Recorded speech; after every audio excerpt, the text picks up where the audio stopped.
শিশুদের বিনিয়োগে উৎসাহিত করতে সঞ্চয় প্রকল্প ট্রাম্প অ্যাকাউন্ট চালু করলো মার্কিন সরকার, যেখানে 18 বছরের কম বয়সীরা সরকারের পক্ষ থেকে পাচ্ছে $1000 বিশেষ অনুদান। হোয়াইট হাউসের তথ্য বলছে, এরই মধ্যে নিবন্ধনের আওতায় অর্থ পেয়েছে 5 লাখ শিশু। নাদিয়া ইসলাম তুলি জানাচ্ছেন বিস্তারিত। Oh, Trump accounts will benefit. So ring the bell, Mr. President.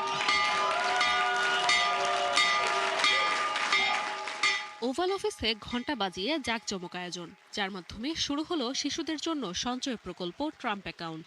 নতুন প্রজন্মের মাঝে বিনিয়োগের আগ্রহ বাড়িয়ে তুলতে এমন উদ্যোগ মার্কিন সরকারের, যাতে উন্মোচিত হচ্ছে এক নতুন দিগন্তের।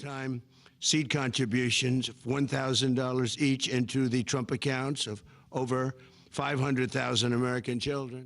18 বছরের কম বয়সী যে কোনো মার্কিন শিশুর জন্য খোলা যাবে এই অ্যাকাউন্ট। বিশেষ করে 2025 থেকে 2028 সালের মধ্যে জন্ম নেওয়া শিশুরা পাবেন অগ্রাধিকার। শুরুতে প্রত্যেক অ্যাকাউন্টে সরকারের কাছ থেকে $1000 বিশেষ অনুদান পাবে শিশুরা। পরবর্তীতে পরিবার কিংবা দায়িত্বশীলরা বছরে সর্বোচ্চ $5000 পর্যন্ত জমা করতে পারবেন। এ অর্থ খাটানো হবে কম খরচের সুরক্ষিত ইন্ডেক্স ফান্ডে, যা বৃদ্ধি পাবে সম্পূর্ণ করমুক্ত উপায়ে। হোয়াইট হাউসের তথ্যমতে এরই মধ্যে নিবন্ধন করেছে প্রায় 60 লাখ পরিবার, যার মধ্যে অ্যাকাউন্ট খোলা হয়েছে 5 লাখ শিশুর, যেখানে এখন পর্যন্ত $125 মিলিয়ন জমা করেছে পরিবারগুলো।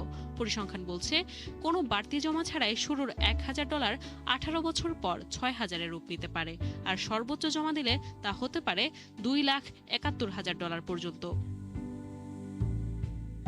তবে এমন উদ্যোগের পেছনে রয়েছে বেশ কিছু জটিল শর্ত। 18 বছর পূর্ণ হলে উচ্চশিক্ষা কিংবা প্রথমবার বাড়ি কেনায় তোলা যাবে এ অর্থ। এর ব্যত্যয় হলে গুনতে হবে জরিমানা। নির্দিষ্ট খাত ছাড়া 59 বছর 6 মাসের আগে এই অর্থ তুললে দিতে হবে 10% পর্যন্ত জরিমানা ও ট্যাক্স। বিশ্লেষকদের শঙ্কা, জীবনযাত্রার ব্যয় মেটাতে গরিব শিশুরা শর্ত ভেঙে এই অর্থ তুলে ফেলতে পারেন।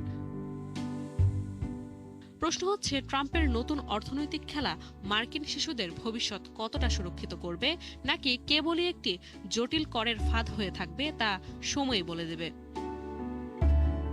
নাদিয়া ইসলাম তুলি, 71।